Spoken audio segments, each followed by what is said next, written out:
Olá, meus amados e queridos irmãos, a paz do Senhor a todos vocês. Eu sou o pastor Edinho e esse é o meu canal Teologia e Graça na Veia.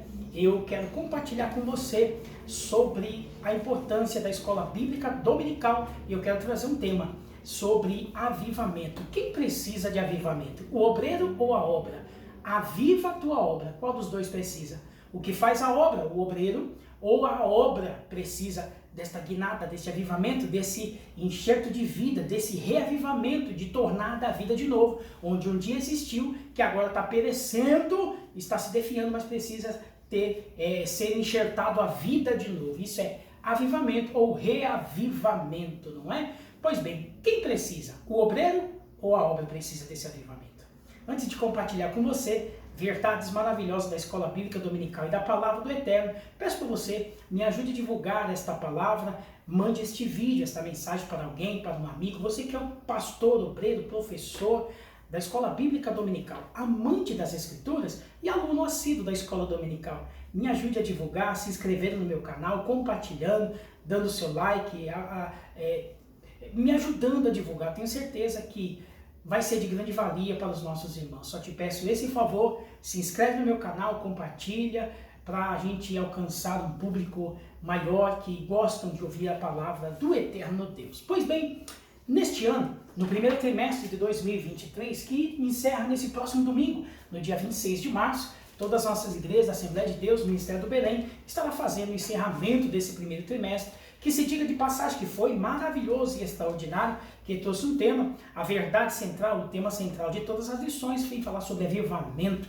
ministério, igreja, família, pessoal, coletivo, de várias formas, nação, país, não é? Israel, avivado, várias coisas que nós ouvimos no decorrer desse trimestre, que Deus usou de forma extraordinária, professores e professoras da escola dominical, que são amantes, são ferramentas, instrumento na mão do Deus vivo, não é? O tema desse trimestre foi Aviva a tua obra. Glória a Deus. Domingo será a 13ª lição, encerramento desse trimestre maravilhoso. Observe que isso é uma relíquia para nós guardarmos. A revista da Escola Dominical nós guardamos com muito amor e carinho e fica para muitos anos, né? E fica no nosso memorial, no nosso registro, trazendo entendimento e conhecimento para os alunos também. A força da igreja é o ensino, a base da igreja é o ensino. A base do seu ministério, da sua vida, da sua família, também é o ensino, é a palavra de Deus. Nós vamos ouvir.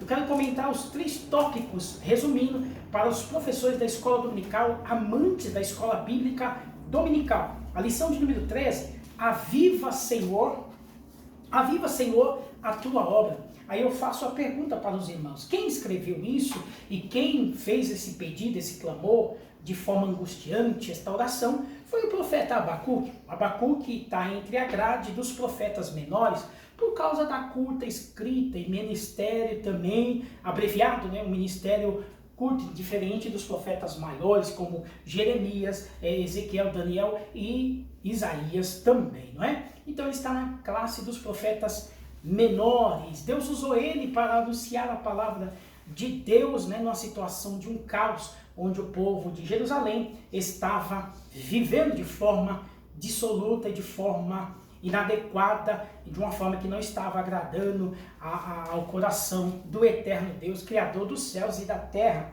E o profeta ele diz assim, no capítulo 3, o versículo 2, o versículo conhecido, professor, olha só. Ouvi, Senhor, a tua palavra e temi. Aviva, ó Senhor, a tua obra no meio dos anos. No meio dos anos a notifica. Na ira, lembra-te da misericórdia. Você sabe quais são as verdades, professor? É o seguinte, nós precisamos entender, ouvir, Senhor, a palavra e temir. As palavras estão sendo pregadas, estão sendo anunciadas a palavra de verdade, porque o que cria temor não é medo, é temor, respeito, reverência, educação, é a palavra, é a pregação da palavra. E a palavra ela tem que ser como de fato ela é. Não pode alisar o ego, né? Não pode massagear o ego de ninguém. E é o que está acontecendo muito por aí. Nós vamos ouvir aqui na lição. No terceiro tópico fala sobre isso. Os tipos de igrejas que tem hoje, né? Aliviando, massageando o ego de muita gente. Agora a palavra é aquela coisa que confronta comportamento, que confronta pecado, estão deixando a desejar. Observe que o profeta disse assim, ouvi a tua palavra e eu temi. E isso tem sido um pouco que extinto e escasso nas igrejas, né? De ouvir aquela palavra com peso, né? Aquela palavra que faz você pensar, que faz o ouvinte refletir, que faz ele falar, puxa, é verdade, eu preciso melhorar, misericórdia, olha como eu tô. Porque a palavra tem que enquadrar. Se a Bíblia não enquadrar o indivíduo, se a pregação da palavra ela não confrontar o indivíduo, se ela não confrontar o pecador, não é palavra genuína, de verdade, não é? São palavras que massageiam ego. Mas o profeta diz no textual, né, que o autor usou aqui, o comentarista, ouvi a tua palavra e temi. E ele diz, aviva, Senhor, a tua obra no meio dos anos. Puxa vida, irmãos, como assim aviva a tua obra? Por quê? Porque o profeta estava cheio, o profeta estava convicto, ele estava com a palavra. Mas o que precisava aqui não era o profeta ser avivado, nesse caso. Eu fiz a pergunta no começo do vídeo. O que precisa do avivamento é a obra. Então, tem situações, tem igrejas que você precisa. Esse povo precisa de avivamento. Não é a obra que precisa de avivamento. Tem gente que está animado, mas a obra está com muito impedimento. Então, peraí, o que precisa de avivamento? É o obreiro que faz a obra ou a obra que notifica a vida do obreiro? Que engrandece a vida do obreiro, que honra a vida do obreiro? Ou são as duas coisas? Então, nesse caso, o obreiro estava bem, porque estava profetizando, intercedendo, que era Abacuque. Mas no século atual, professor, e aí, como que você vai jogar na sua aula isso aqui agora, professor? Quem precisa de avivamento? O que faz a obra ou a obra? Porque a obra, o dono dela é Deus, é Cristo, não é? Mas ela também passa por altos e baixos? Passa. Por quê? Porque ela depende muito da condição, do favorecimento, da obediência, da visão e da predisposição de quem faz a obra, que é o obreiro. E entenda, professor, o obreiro, o que faz a obra, ele é avivado todos os dias, ele é renovado todos os dias, por causa do Espírito Santo que habita dentro dele. Agora a obra precisa de gente dinâmica, precisa de gente viva para mantê-la, não é? Porque às vezes a obra pode estar lá em cima, né? Pode estar, entre aspas, assim, bem ativa, né? Bem dinâmica, mas às vezes o obreiro pode estar desanimado, né? Mas Deus trata quem faz a obra e levanta. E aí ele fala assim, e a notifica. O que é a notifica? Lembrar, recordar, expor, trazer à tona. Deus, a obra é tua, né? Então Deus chega na vida do obreiro, você já viu, professor, que fala assim, Deus sempre levanta o obreiro, o que eu prometi está de pé, o que eu vou fazer, o que eu prometi eu vou cumprir, eu vou fazer. É Deus notificando aquilo que ele já falou lá no passado, ou aquilo que ele começou a fazer na vida do obreiro, ou na igreja, na instituição, na organização, tá certo? A notifica significa lembrar, trazer à tona, evidenciar. É mais ou menos assim. Opa, o que eu prometi eu vou fazer, eu vou cumprir. Isso é a notifica, não é? E no meio dos anos, pastores, professores de escola dominical, no meio dos anos não é um tempo determinado, exatamente no mês de junho, não é isso. No meio dos anos significa um tempo, vai chegar um tempo que precisamos desse avivamento, que a igreja precisa dar uma levantada, né? Que a igreja parece que está meio normal isso, precisa, né? Precisa daquele dínamo, precisa daquela coisa de levantar, né? Os obreiros também que a fazem precisam dessa animada, né? E geralmente é no meio do processo que somos provados e muita gente pensa, vou parar, vou desistir, não dá certo, mas esquece que foi Deus que chamou e foi Deus que escolheu. É normal no meio de um tempo, né? No meio dos anos, né? Aqui é uma maneira de dizer que vai chegar um tempo que o desânimo vai vir, que o negócio vai complicar, mas precisa desse grande avivamento da parte de Deus, não é? Então, é isso aí, meus irmãos. Na verdade, em prática, eles vão dizer, a vontade de Deus é avivar a sua obra nesses últimos dias, até que o Senhor volte, né? Então, quer dizer, nesses últimos dias fala não de um tempo determinado, mas fala de um final de um caminho, né? Nós estamos no final do caminho. Jesus está às portas, né? Jesus está vindo buscar a sua igreja. E nós percebemos como igreja, professor, precisa falar isso para os alunos, que nós estamos no final do trajeto. Nós estamos no final do caminho. E nós precisamos de avivamento, e a igreja precisa dessa levantada de cabeça, assim, erguer a cabeça, que Jesus está voltando e precisamos continuar trabalhando. Não é tempo de curvar a cabeça e aceitar e vamos para cima. Os tempos são maus, os tempos são difíceis, vamos baixar a cabeça. Não, Senhor. Deus, aviva a tua obra e a notifica. Nesse caso, depois o profeta, o autor, na verdade, no tópico 1, clamor pelo avivamento.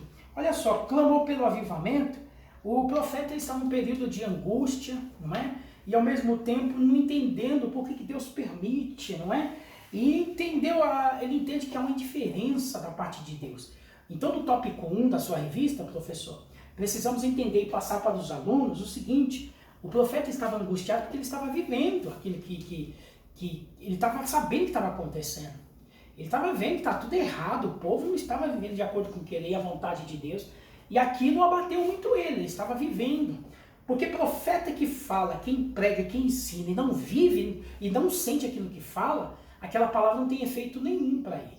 Porque quem transmite tem que viver, tem que refletir aquilo que está pregando. E o profeta Abacuque mostra isso na sua angústia, porque a sua palavra, ele via que o negócio não estava indo bem, que o final daquilo ia ser problema, e como de fato foi. Ele estava angustiado, e ele também não entendia porque Deus permitia tudo aquilo, né? Mas o autor da lição, no tópico 1, no terceiro subtópico, ele vai dizer que Deus estava dando ao tempo, porque não é que Deus estava indiferente, é porque Deus não faz nada, Deus deixa. Deus sempre tem um plano, gente. E o plano dele era o filho. Porque você vai observar que Deus estava alertando o povo com uma promessa, o povo precisava desse despertamento. E o resultado de tudo isso daí foi exatamente o quê? O cativeiro babilônico, né? Deus permitiu. Professor, o que precisamos de passar para os alunos é o seguinte: que Deus, ele fala, Deus avisa, Deus alerta, não é? Mas Deus também, caso não tenha mudança, né? Ele clama pela misericórdia de Deus. É inevitável consequência de erros, né? Há tempo de parar no meio do caminho, professor. Há tempo de rever conceitos, né? Eu costumo dizer no episódio de Judas, se Judas tivesse jogado aquelas moedas fora, tivesse recorrido a Jesus e pedido perdão, falei, eu errei, quero recomeçar de novo, me perdoa, eu vacilei. Ele teria perdão, com certeza ele teria perdão pela graça e a misericórdia de Deus. Mas, talvez pela vergonha e outros fatores, achou por bem, decidiu por bem, por si próprio, agir como agiu, os irmãos sabem da história. Mas retornando, Deus avisa, Deus alerta para evitar a tragédia. E a tragédia foi inevitável, o cativeiro babilônico, né? E pagaram um preço altíssimo, né? Então, pessoas têm liberdade de adorar, de servir. 70 anos, professor, 70 anos dentro de um cativeiro, perderam a graça do culto. Tem gente que reclama, 1 hora no culto, 1h30. Tem gente que reclama, tem gente que não participa, não aproveita o momento de estar cultuando e servindo a Deus. E olha aqui, né? Não tiveram essa oportunidade, tiveram a oportunidade de voltar, de fazer aquilo que Deus queria, de continuar em atividade no querer e na vontade do Pai, mas o cativeiro chegou e foi devastador. Aí quem teve a oportunidade de cultuar não estava cultuando mais, quem teve a oportunidade de celebrar não estava celebrando mais as festas comemorativas do povo judeu, né? Do povo hebreu também. Então o povo não estava fazendo mais. As datas, as festas, a Babilônia cortou. Culto também cortou. Aí depois de 70 anos que Deus permite eles voltarem, não é? No ano 586, de voltar para sua terra e reconstruir a cidade, não é? Então você vai observar que eles demoram para reconstruir a cidade, o templo, vem um período interbíblico, mas tinha uma saída para esse povo, que é Jesus de Nazaré, não é? Depois dos 400 anos de silêncio, 430 anos, melhor dizendo, o Cristo Jesus, né? O exercício do seu ministério e para o povo ver que o Messias Deus tinha mandado. Porém, sempre tem uma saída, professor, sempre tem um escape, é Jesus. Então, ele é longânimo, ele é misericordioso, né? Que Deus age como a gente pensa, como foi o profeta Abacuque que ficava indignado, Deus aceita isso, porque Deus permite isso. Deus dá tempo ao homem, professor, e é isso que nós precisamos passar para os nossos alunos, para que a pessoa se arrependa e se converta ao Cristo Jesus, o nosso Senhor e Salvador. No tópico 2, que vai falar avivamento pela palavra. Se não for pela palavra, nenhum outro método funciona, professor.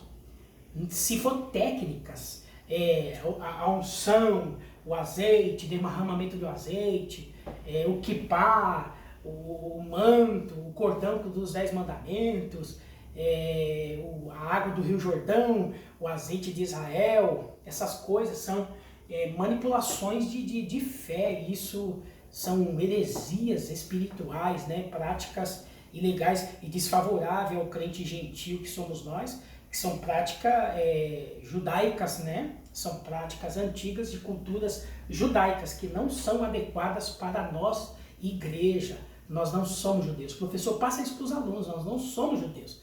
Nós somos os gentios. As práticas dos judeus é para os judeus.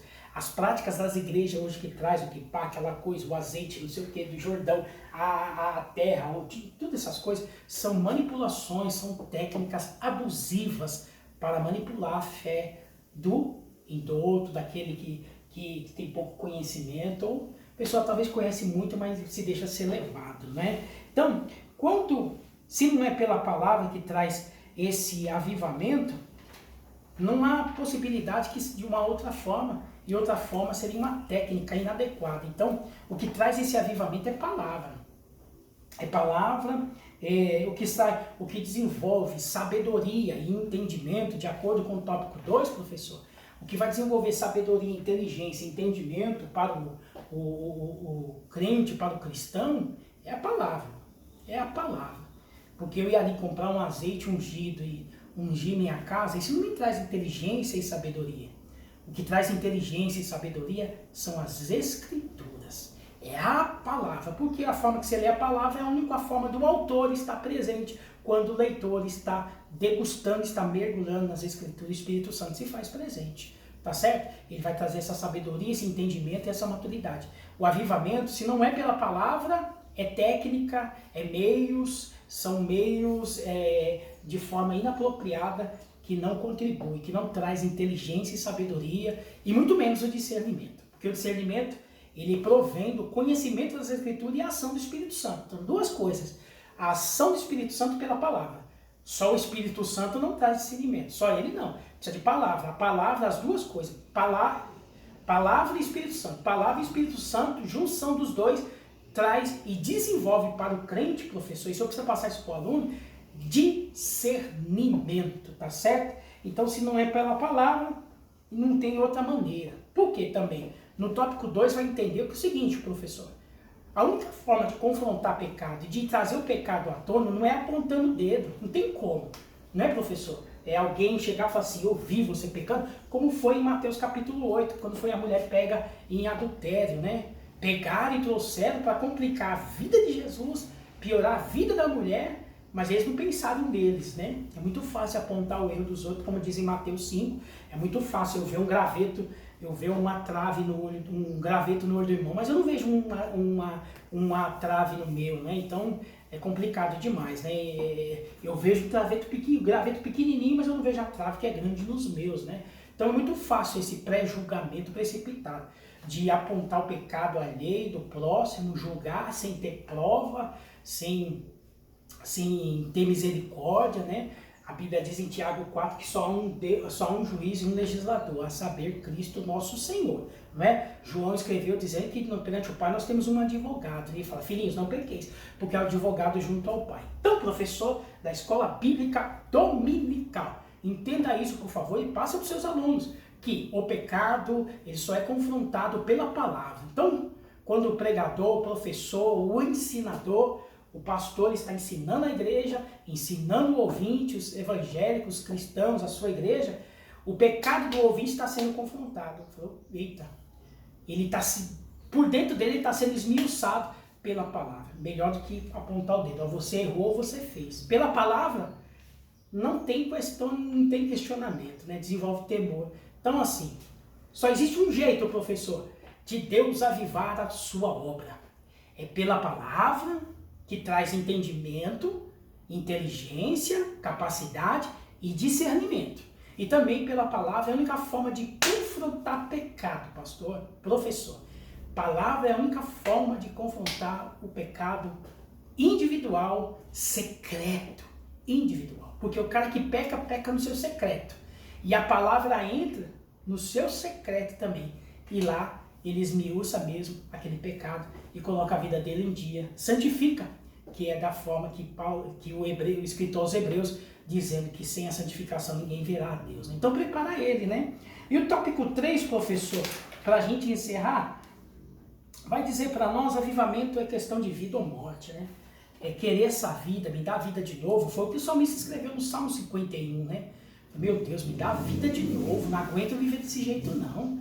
Tem misericórdia de mim, cria em mim um coração novo, né? Não aguento, me dá a alegria da salvação, não aguento viver desse jeito não.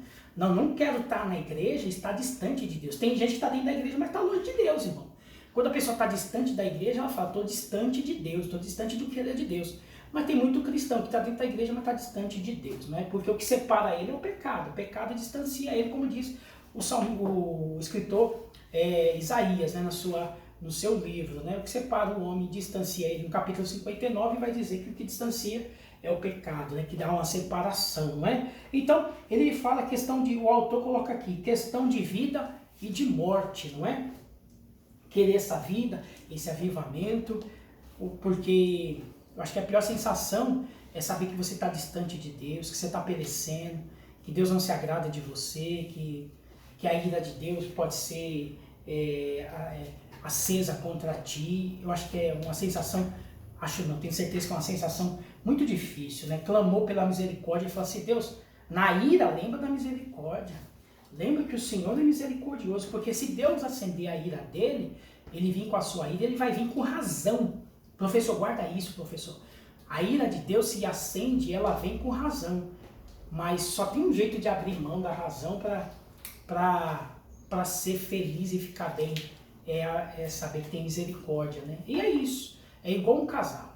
Às vezes ele tá certo, não, ela tá certa, tá errado, aquela coisa. E quando uma das duas partes, ou as duas partes, abre mão da sua razão e prefere ser feliz. É por isso que os casamentos sobrevivem muitos anos, né? As partes têm que abrir mão da sua razão. Quer saber uma coisa?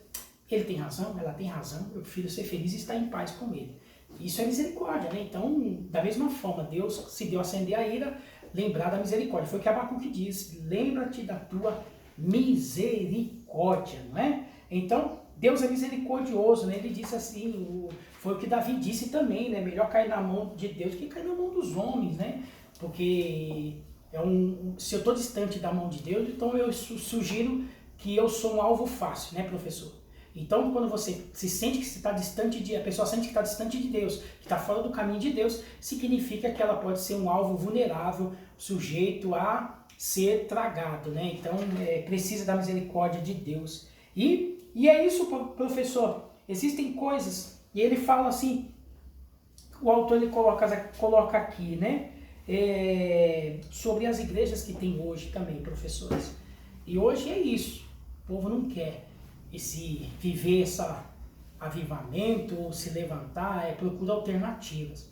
E hoje, eu comentei inclusive hoje, eu faço esse comentário nesse vídeo, hoje tem igreja para muitas opções, né? Vários tipos de igreja. Na igreja do Apocalipse tinha 7 igrejas, né? 7 igrejas. 7 igrejas. E cada um tinha um perfil, um estilo. Trazendo para hoje, cada um tem um perfil, um estilo, um gosto. E Deus conhece uma por uma, né? Agora tem cada igreja que estão adotando cada meios, técnicas, né?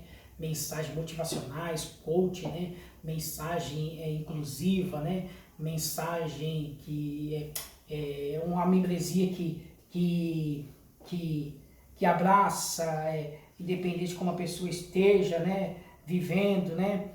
Com um tema, entre aspas, que Deus é amor e Deus não exclui ninguém. Deus não exclui ninguém, professor, mas Deus não aceita, Deus não permite a pessoa ficar como está. Para isso é a palavra vai tratando, Deus vai respeitando. Aí que entra o amor de Deus. É Deus receber a pessoa como ela é, como ela está, e Deus vai tratando. É um trabalho formiguinha, palavra, ensino, discipulado, palavra, ensino, discipulado, atenção e carinho. É isso, com certeza, né? Para promover mudança, né? Porque no reino de Deus a palavra correta é mudança, né?